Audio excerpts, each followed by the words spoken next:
Hai hai bunda-bunda, apa kabarnya? Semoga sehat selalu ya. Senang sekali saya Azara Masif dapat menjumpai bunda-bunda di rumah yang pasti di program kesayangan kita. Apalagi kalau bukan persembahan untuk bunda, bunda cerdas keluarga bahagia yang pastinya hanya di Mata Millennials Indonesia TV, matanya Indonesia. Nah, selama 30 menit ke depan pastinya kami akan menyajikan informasi yang hangat, yang luar biasa disertai dengan narasumber yang pastinya inspiratif. Nah, bunda-bunda, pada episode kali ini kami akan membahas mengenai menangani anak manja dan egois. Nah, pasti bunda-bunda juga ngerasain nih yang punya anak di rumah, apa ada anak yang manja dan juga mulai-mulai egois. Nah, ini dia nih. Jadi orang tua memang mau memberikan yang terbaik untuk anaknya. Betul tidak, Bun? Namun, bagaimana jika tanpa disadari sikap yang dilakukan orang tua ini justru membuat anaknya manja dan juga egois? Nah, untuk itu kita akan membahas lebih lanjut bersama psikolog kita. Di sini ada Mbak Linda. Halo Mbak Linda. Halo, apa kabar? Baik, Mbak Linda gimana kabarnya? Alhamdulillah, baik juga. Tetap semangat ya, walaupun Iya pandemi ini dong. masih melanda juga. Ya, Mbak Linda tadi kan sempat sounding terkait dengan anak manja dan egois. Tapi sebenarnya adalah hal yang sama atau tidak? Tidak sih. Misalnya apakah anak yang manja memang egois juga atau anak yang egois itu pasti manja atau bagaimana, Mbak? Oke, kita bahas dulu satu-satu ya gitu. Ya. Jadi manja itu lebih kepada ketidakmampuan anak untuk melakukan berbagai kegiatan secara mandiri sehingga dia bergantung sama orang lain. Nah, tapi sebenarnya dia itu kalau dilihat secara perkembangan sudah bisa. Contohnya, misalkan dia sebenarnya udah bisa nih buka baju sendiri, tapi dia nggak mau dan dia minta orang untuk bantu bukain bajunya dia, gitu. Nah, jadi tidak mandiri ya, termasuk untuk hal-hal yang self care dasar seperti membersihkan diri, makan, dan itu bisa berkembang sampai ke kayak ngerjain tugas gitu ya kalau anaknya sudah sekolah. Sedangkan kalau misalkan egois itu lebih terkait dengan kematangan dalam perkembangan sosioemosional. Jadi di mana kalau anak yang egois gitu ya atau masih egosentris gitu ya dalam melihat dunia, alias dia tuh hanya bisa melihat dunia tuh dari sudut pandang pribadinya aja atau kepentingannya dia doang. Dia belum bisa melihat bahwa itu tuh ada kepentingan orang lain loh kalau kita berinteraksi sama orang. Nah, egosentrisme ini biasanya tuh sudah mulai dilewati gitu ya ketika anaknya tuh sudah mulai masuk sekitar umur 4 tahunan.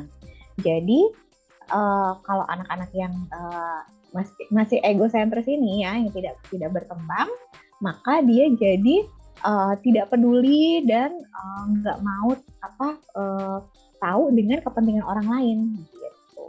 Ini kan berarti hal yang berbeda ya antara manja dan juga egois. Tapi ini bisa dalam satu karakter nggak sih? Misalnya si anak ini bisa manja dan juga bisa egois juga. Atau memang ini hanya suatu sifat biasa aja gitu, Mbak? Oh iya, bisa satu anak tuh dia egois dan juga manja, itu bisa banget. Atau dia bisa jadi dia manja tapi nggak egois, atau sebaliknya dia egois tapi nggak manja, itu juga bisa. Nah, tadi kan Mbak Linda bilang mungkin anak kalau misalnya usia 4 tahun juga udah mulai kelihatan nih ada egoisnya.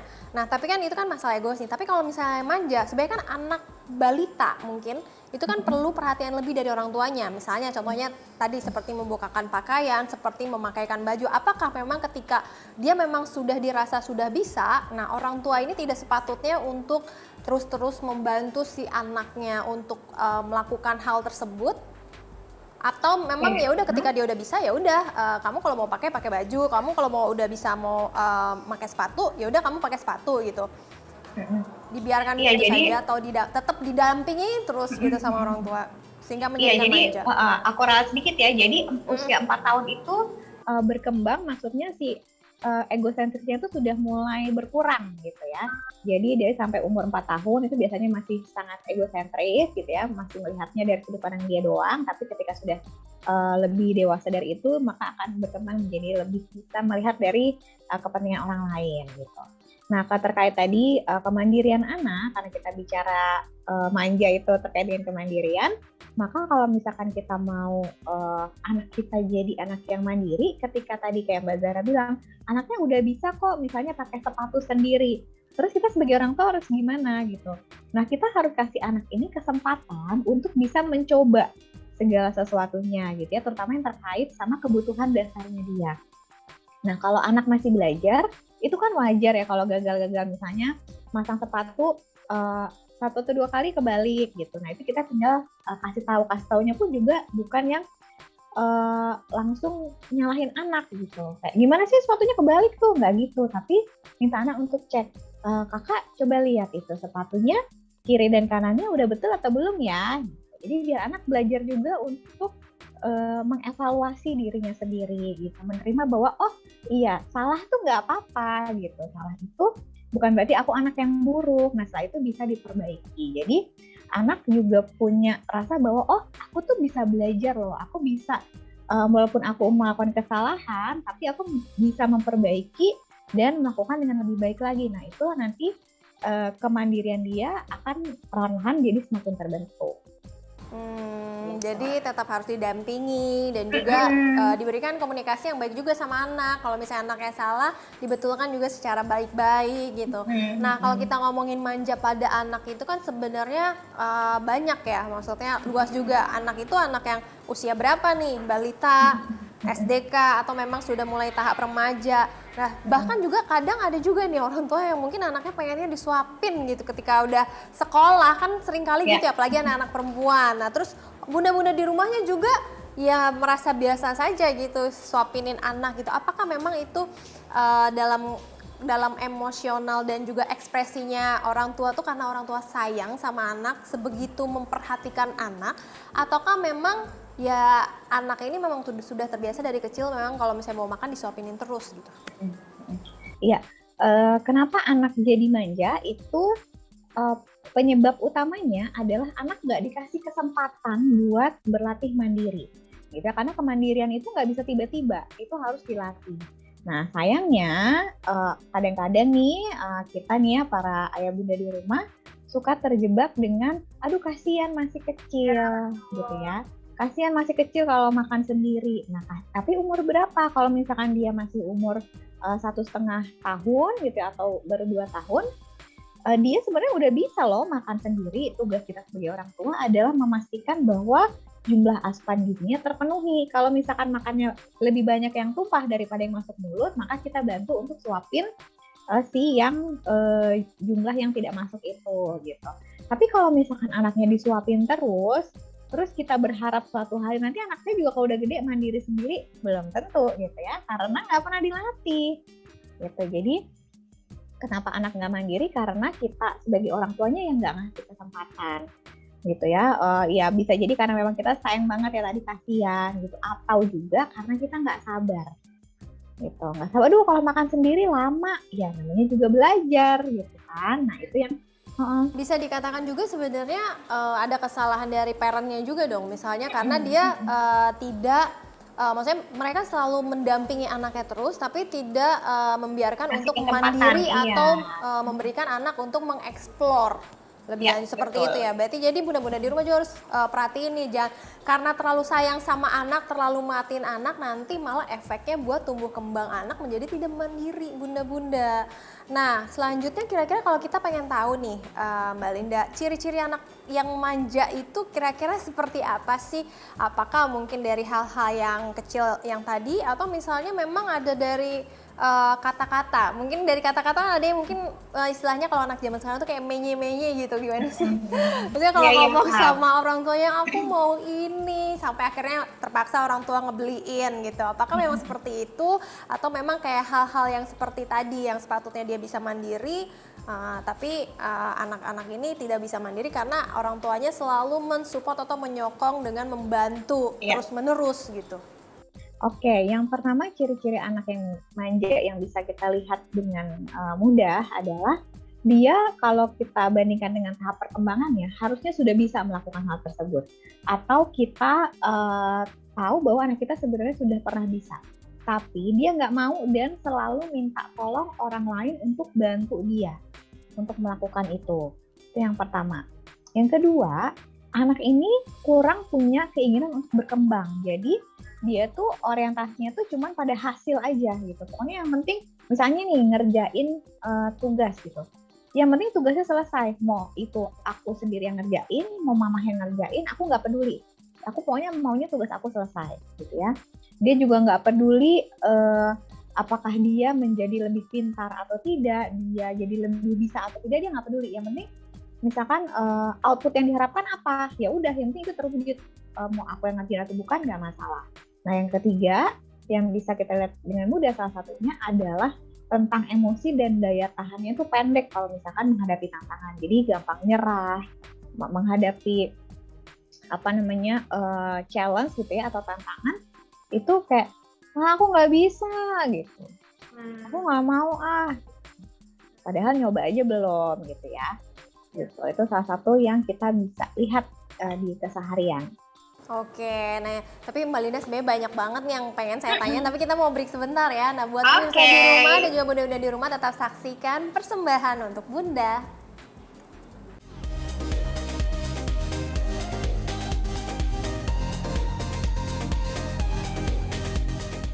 Terima kasih Anda masih menyaksikan persembahan untuk Bunda dan masih bersama saya Zara Masid dan juga Linda Mesya.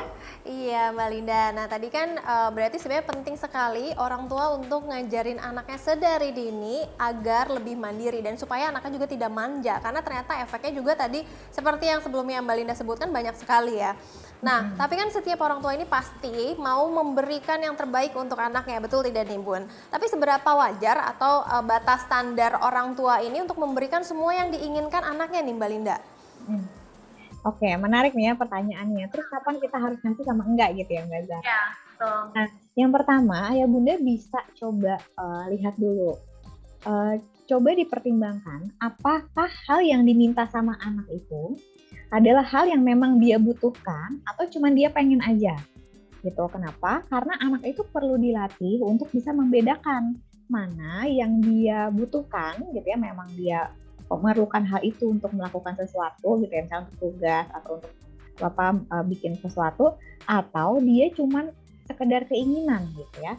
Jadi harus belajar untuk bisa membedakan mana yang urgent gitu ya atau yang mendesak, mana yang bisa ditunda gitu.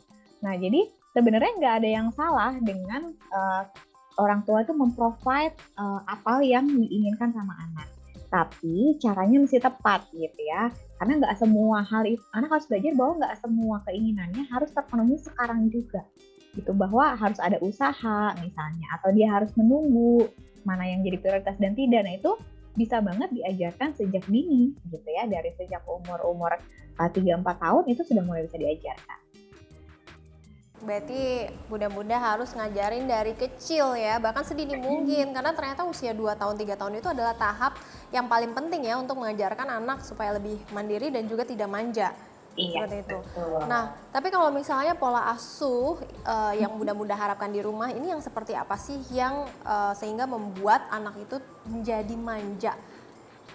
Oke, yang bikin anak jadi manja itu adalah ketika anak nggak dikasih kesempatan untuk berlatih mandiri, gitu ya. Contohnya tadi ya, misalkan anak umur 2 tahun gitu ya, dia sudah bisa loh kita kasih kesempatan dia untuk belajar ngambil minum sendiri, misalnya yang sederhana. Pasti akan tumpah-tumpah dikit gitu ya, nggak apa-apa, namanya kan juga belajar. Tapi kita sebagai orang tua tuh bukan terus kita nyetop dia untuk belajar ngambil minum sendiri, kita cari alternatif. Diakalin misalnya nih, kita taruh gelas plastik yang sudah ada airnya di tempat yang anak bisa menjangkau, gitu ya. Jadi dia bisa dengan mudah tinggal minum. Jadi kalau mau minum tinggal ngambil ke situ, gitu. Atau dia setiap kali haus, dia bisa ngambil ke situ. Jadi nggak perlu minta tolong orang lain buat ngambilin. Gitu. Atau contoh lainnya nih, kalau anaknya udah agak lebih besar ya, anak perlu belajar menghadapi konsekuensi dari kelalaiannya sendiri. Contohnya gini, misalnya ini anak SD nih ya, buku PR-nya ketinggalan. Ya sudah, biarkan dia belajar untuk menghadapi konsekuensinya. Kalau dia lupa bawa buku PR, konsekuensinya apa? Misalnya hari itu jadi dia tidak bisa dapat nilai.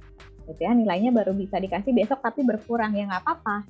gitu. Itu adalah harga pembelajaran yang dia perlukan gitu ya. Jadi nggak usah diusulin untuk dianterin ke sekolah bukunya gitu.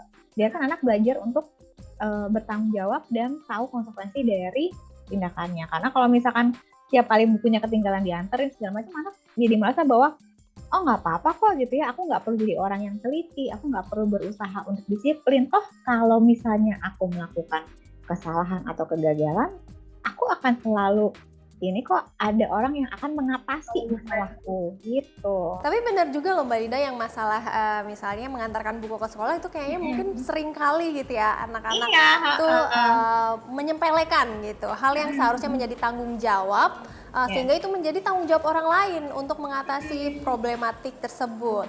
Nah, ngomongin soal manja ini kan apa ya, kalau misalnya para bunda-bunda di rumah mungkin yang orang tua aja yang nggak ada pembantu sama sekali mungkin masih bisa mengatasi hal tersebut dan bahkan seringkali anaknya itu menjadi mandiri dengan pola asuh yang tepat. Tapi kalau misalnya yang dibantu sama neni, suster atau pembantu, apakah ini akan menjadikan anak juga lebih manja secara nggak langsung kan, misalnya tidak terawasi sama orang tua atau bahkan mungkin neni ini kan sifatnya memang untuk mendampingi anak terus-terusan, mengajak bermain, dan terkadang kemauan anak secara mau tidak mau harus diikuti oleh neni. Nah, apakah ini dapat menjadikan anak juga jadi lebih manja karena selalu ada orang yang mendampingi terus, memenuhi keinginannya apapun dan setiap waktu, bahkan setiap saat, seperti itu, Mbak? Iya, ini balik lagi kepada orang tuanya gitu ya. Pola asuh yang mau diterapkan untuk anak ini kan harus konsisten. Mau oleh orang tua, mau oleh kakek nenek, ataupun oleh neni atau suster, itu harus sama, harus konsisten. Jadi, anak pun juga perlu di briefing gitu ya, dikasih tahu peran si neni ini apa sebenarnya. Neni ini siapa? Neni ini bukanlah orang untuk disuruh-suruh menyelesaikan tugas kamu gitu, tapi dia akan membantu mendampingi selagi orang tua sedang tidak ada. Jadi belajar untuk menghormati neni juga gitu ya, bukan berarti kalau apa-apa jadi neninya yang dijadiin samsak gitu ya, kayak apa-apa ya udah neninya disuruh dan segala macam. Karena anak harus belajar mandiri gitu. Jadi semuanya sebenarnya balik lagi kepada ayah bunda mau seberapa bisa untuk menerapkan pola asuh yang konsisten oleh semua orang, dan juga positioningnya gitu, supaya anak tahu posisinya dia itu di mana dan posisinya orang lain itu di mana. Berarti yang paling penting bunda-bunda di rumah nih sama ayahnya juga. Pokoknya walaupun ada neni, ada suster ataupun ada pembantu, tetap harus bisa didiskusikan ya dari segi positioning anaknya itu seperti apa, dan mungkin ada batasan-batasan ya agar misalnya mendampingi anak atau memenuhi kebutuhan anaknya itu seperti apa walaupun ada neni. Nah, itu bisa didiskusikan secara internal di keluarganya bunda-bunda di rumah. Nah, tapi kan kalau kita ngomongin efek dari sikap manja dan egois itu kan untuk tumbuh kembang anak itu banyak banget ya Mbak ya. Misalnya dari sisi emosi, fisik juga maupun sosial. Nah, kira-kira Mbak bisa jelasin nggak sih dari kacamata psikolog Mbak Lida gimana?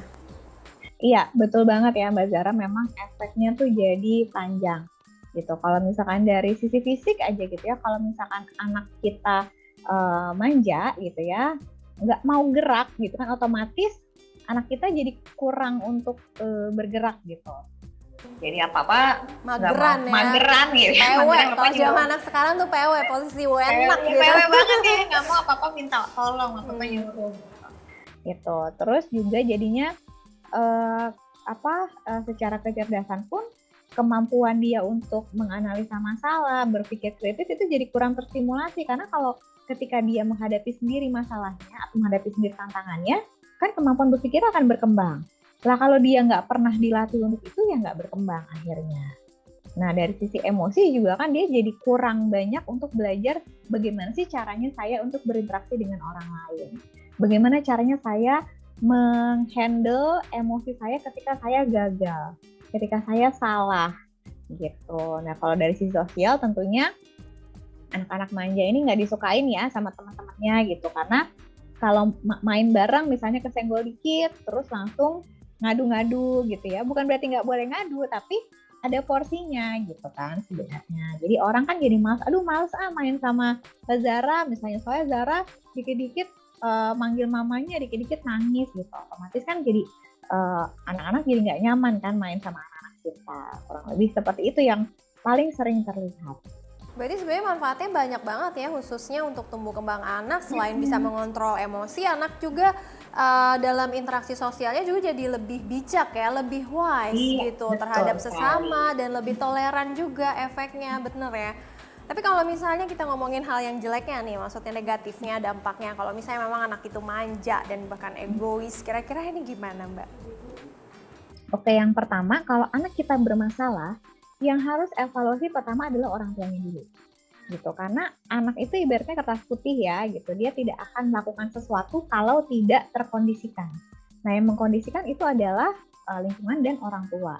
Jadi kalau misalkan kita melihat, oh kok kayaknya anak saya nih manja banget ya, atau egois sekali gitu ya kalau misalkan bergaul. Nah, kita coba cek apakah kita sudah cukup memberikan dia kesempatan untuk belajar mandiri atau belum gitu. Terus kalau misalkan anak kita egois sekali, nah apakah kita sudah pernah memberikan dia kesempatan untuk gagal, kesempatan untuk menanggung konsekuensi dari kesalahan dia gitu. Jangan-jangan emang nggak pernah diajarin gitu, berarti kan bukan salah anaknya ya gitu, karena dia alaminya sudah anak itu alaminya pasti dia akan belajar banyak hal.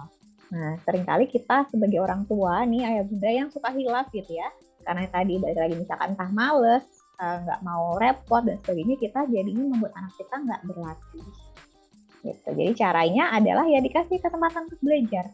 Dikasih kesempatan terus-menerus dalam mengeksplorasi apapun ya bunda-bunda di rumah. Jangan dikit-dikit dimanjain, dikit-dikit dikasih, keinginannya apa aja dikasih. Nah, Mbak Linda, kita mau break sebentar. Nah, buat bunda-bunda tetap saksikan persembahan untuk Bunda.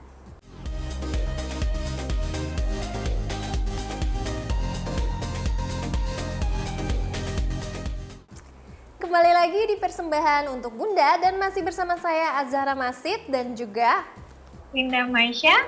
Iya Mbak Linda, tadi banyak banget ya informasinya yang menarik banget nih buat bunda-bunda di rumah. Karena ini penting banget ya, khususnya kalau bunda-bunda untuk ngajarin tumbuh kembang anak sedari kecil itu harus diajarin pentingnya untuk mandiri. Nah tapi ya mungkin sebagian bunda-bunda di rumah ada yang udah terlanjur, misalnya terlanjur kalap dengan keinginan anaknya.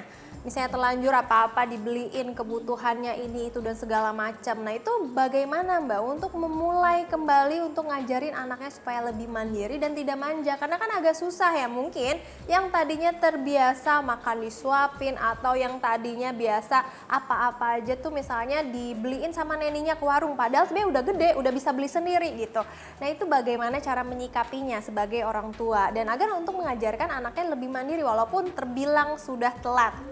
Seperti itu. Oke, nggak apa-apa. Jadi kalau ayah bunda menyadari bahwa oh kayaknya anak saya ini udah terlalu lama kurang terlatih, jadinya anaknya manja, maka bisa dimulai dari bertahap gitu ya. Jadi jangan langsung yang tadinya misalnya makan selalu disuapin terus tiba-tiba langsung udah pokoknya kamu makan sendiri, kamu udah gede gitu ya. Itu nggak bisa juga ya. Anaknya pasti akan shock dan nggak mau belajar gitu. Kita sama bisa mikirnya aduh papa mama nggak sayang sama aku jadi nggak sayang aku lagi gitu ya. Anak seperti itu, benar banget Mbak Zara gitu.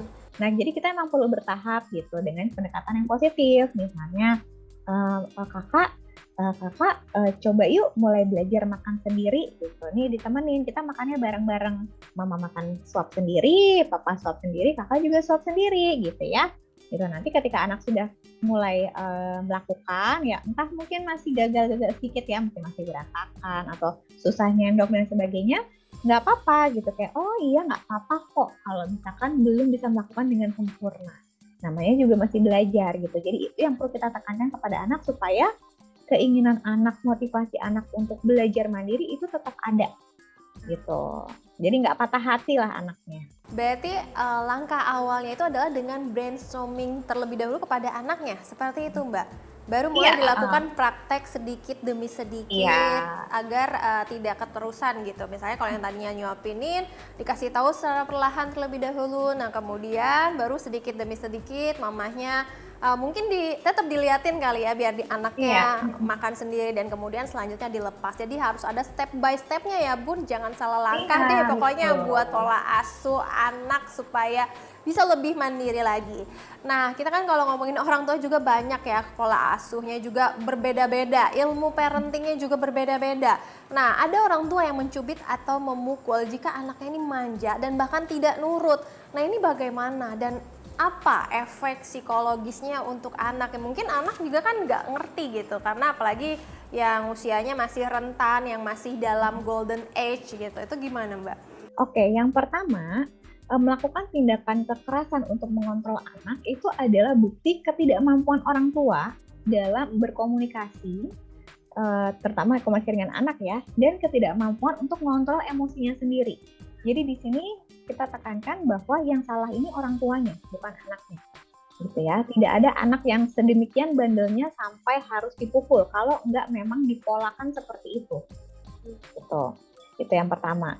Yang dampaknya bagaimana? Yang pastinya anak merasa sedih ya, gitu, karena disakiti oleh orang yang dia sayang. Karena naturalnya anak itu adalah mereka ingin membahagiakan orang terdekatnya, yaitu orang tua. Itu udah alaminya seperti itu. Nah bayangin ya kalau kita lagi sayang-sayangnya terus kita disakitin, gitu kan, rasanya tuh sedih banget. Nah anak-anak juga kayak gitu, apalagi kalau ditambahkan kata-kata yang dijadikan pembenaran oleh orang tua, misalnya mama nyubit kamu karena mama tuh sayang sama kamu gitu. Wah itu lebih memperburuk keadaan. Yeah. Kenapa? Karena konsep sayang yang ada di kepala anak nanti bisa jadi berubah gitu. Bisa jadi anak akan bertumbuh menganggap bahwa salah satu bentuk kasih sayang adalah dengan melakukan kekerasan, dengan menyakiti orang lain. Kekerasan tuh nggak apa-apa gitu. Akhirnya dia bisa jadi pelaku kekerasan gitu ya. Kekerasan tuh nggak harus langsung yang kita anak saya besar menjadi kriminal, enggak, tapi apakah dia di sekolah menjadi bullier gitu ya, orang yang membuli temannya sendiri gitu ya, karena menganggap bahwa kekerasan itu nggak apa-apa gitu, atau ketika sama adiknya gitu ya, dia nyubit kenceng banget gitu dengan sengaja gitu karena aku sayang sama adik gitu, nggak apa-apa kok dicubit. Nah itu salah satu dampaknya kalau misalkan kita membiarkan diri kita melakukan kekerasan kepada anak untuk menegur dalam rangka mendisiplinkan anak. Tapi balik lagi ya, untuk mendisiplinkan anak, mungkin bunda-bunda juga yang dimaksud kekerasan juga bukan kekerasan non-verbal aja ya. Kadang kan banyak sekali orang tua yang mungkin tidak memukul bahkan menyentuh anak ya, tapi melakukan verbal gitu, secara verbal abuse-nya gitu, memaki anak atau dengan nada-nada yang kasar. Mungkin anaknya tidak mengerti atau mungkin hanya sekedar mencari perhatian gitu ya Mbak. Namanya juga anak-anak kan, balik lagi. Nah di sini gimana pentingnya orang tua untuk melakukan pola asuh atau mendidik anak dengan secara tepat gitu ya Mbak Linda ya. Secara parentingnya juga diperbaiki terlebih dahulu, dari segi komunikasinya juga harus lebih baik lagi dan secara pelan-pelan, karena namanya anak-anak itu harus dipelan-pelanin ya Mbak ya. Karena kalau enggak kan, kalau enggak terkadang ada anak yang kitanya nge-push jadinya nanti anaknya terkekang, kemudian malah secara nggak langsung malah jadi yang dia suka. Pokoknya aku egoisnya pokoknya bertambah, aku mau begini mau begitu, serah aku gitu, karena menurut aku papa mama nggak peduli sama aku, seperti itu ya. Betul banget. Nah kalau misalnya kita ngomongin anak manja juga kan terkadang kurang atau bahkan tidak bisa berempati pada orang lain. Apakah ini benar Mbak? Dan terus bagaimana treatment yang harus dilakukan oleh orang tua untuk anak-anak seperti ini?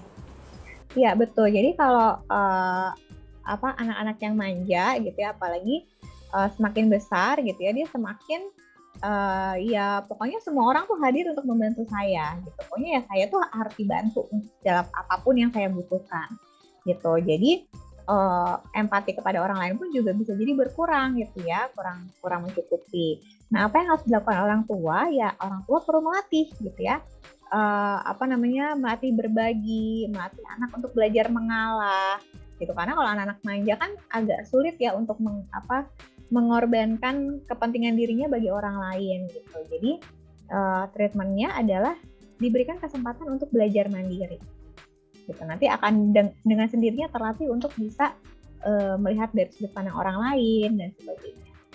Nah, tapi kalau misalnya ngomongin orang tua juga kan banyak ya, parent-parent di rumah mungkin yang sibuk banget sama segala aktivitasnya sehingga itu menjadi suatu hal yang bisa dikatakan beban, ibaratnya beban dibawa pulang ke rumah. Yang tadinya anaknya nggak salah apa-apa jadi disalahin gitu. Atau mungkin yang tadinya sebenarnya anaknya pengen sesuatu, mungkin karena orang tuanya pengen ngomong baik-baik jadi nggak bisa karena tertahan dengan mood swingnya akibat segala aktivitas atau kerudetannya dari masing-masing parent. Nah itu gimana Mbak? Berarti kan ini kan yang harus dilatih adalah dari personalnya bunda-bunda di rumah, atau misalnya bunda dan juga ini kan kita kalau ngomongin parent itu bukan hanya bunda aja ya, tapi sama ayahnya juga harus dibenahi dulu. Nah, apakah memang ada cara mendidik atau pengajaran yang terlatih gitu khususnya untuk bunda-bunda di rumah sehingga harus paham nih ternyata efeknya besar loh kalau kita sebagai orang tua salah mendidik anak. Iya, buat para orang tua yang kalau misalkan lagi emosi gitu ya, atau kita lagi merasa capek, cobalah untuk tidak berinteraksi dulu sama anak gitu. Jadi coba tenangkan diri dulu, ibaratnya kita tuh kayak menurunkan dulu tensinya kita gitu, baru kita menghadapi anak. Kenapa? Karena anak ini kan nggak salah ya, kayak tadi yang Mbak Zara bilang gitu. Kita emosinya sama siapa, melampiaskannya ke siapa gitu kan, kasihan kalau anak kita yang jadi korban. Jadi buat ayah bunda supaya tidak melakukan hal yang negatif kepada anak, coba belajar untuk gimana caranya meregulasi emosi, gitu, gimana caranya menenangkan diri. Berarti perlu ruang juga ya buat bunda-bunda di rumah dan juga membatasi nih yang namanya mood swing itu udahlah difilter dulu, apalagi kalau udah sampai rumah harusnya lebih seneng dong kalau ngelihat suami, apalagi ngelihat anak gitu, apalagi khususnya buat bunda-bunda yang memang karir woman ya. Dan mungkin sekarang juga sudah banyak pelatihan-pelatihan bagi orang tua, betul tidak sih Mbak Linda, kayak seperti webinar atau mungkin para ahli seperti psikolog seperti Mbak Linda ini. Nah itu kan banyak hal. Bisa banget. Nah terakhir deh Mbak, tips buat orang tua, ini khususnya misalnya kan ada orang tua muda yang supaya mengajarkan pola asuh yang tepat bagi anak agar tidak manja. Oke, jadi buat ayah bunda di rumah, supaya anak kita tidak menjadi anak yang manja dan egois, yang pertama adalah kita perlu memberikan mereka kesempatan belajar supaya bisa mandiri sesuai tahap perkembangannya. Nah ini bisa dicek ya, bisa googling aja, harusnya anak saya umur berapa sudah bisa apa. Yang penting orang tua nih harus bersabar nih dalam prosesnya. Dan kalau anak kita gagal tuh nggak perlu dimarahin. Justru mereka ini butuh didukung supaya mereka nggak patah semangat untuk mencoba lagi. Nah kalau misalkan kita bicara terkait dengan egois atau egocentrism, kita bisa ajarkan anak atau ngajak ngobrol nih tentang berbagai keunikan dari orang-orang atau hal-hal yang ada di sekitarnya gitu. Bahwa kita tuh lebih enak loh kalau hidup itu saling membantu gitu ya. Bisa membuat nyaman orang lain gitu. Dan yang terakhir jangan lupa bahwa anak-anak itu sudut pandangnya itu masih berada di level konkret. Maksudnya bagaimana? Maksudnya adalah anak-anak itu bisa memahami sesuatu yang bisa dia lihat atau dia rasakan gitu. Jadi kalau misalkan kita mau ngajarin anak untuk bisa berempati atau melihat sudut pandang orang lain, kita harus kasih contoh konkretnya seperti apa. Contohnya misalnya adek kalau mainannya direbut sama mama, terus kita ambil mainan direbut sama mama kayak gini, adek rasanya gimana? Gitu, kesel atau marah atau apa. Nah orang lain pun sama dek, gitu rasanya kayak gitu. Jadi kita kasih tahu bahwa itu nggak menyenangkan, maka kita tidak boleh melakukannya kepada orang lain. Kurang lebih seperti itu tips yang bisa dicoba. Waduh, nggak berasa ya, tapi ternyata kita sudah di penghujung acara nih, Mbak Linda. Terima kasih banyak ya. Sama-sama. Iya, padahal masih banyak banget yang perlu dikulik nih. Tapi gimana dong bunda-bunda? Nah, pokoknya intinya adalah bunda-bunda di rumah harus bisa untuk mengeksplorasi anak juga. Misalnya kalau anak bisa disuruh, misalnya coba kamu bisa nggak tidak pakai baju sendiri, atau misalnya bisa tidak kamu makan sendiri sambil didampingi dan juga ditemani oleh orang tua. Dan yang paling penting orang tua juga harus sabar ya dalam komunikasi kepada anak. Nah, bunda-bunda pokoknya di rumah tetap saksikan persembahan untuk Bunda di episode selanjutnya yang gak kalah menarik daripada episode kali ini. Saya Azhara Masid dan juga Linda Maisha. Kami pamit undur diri. Bye-bye.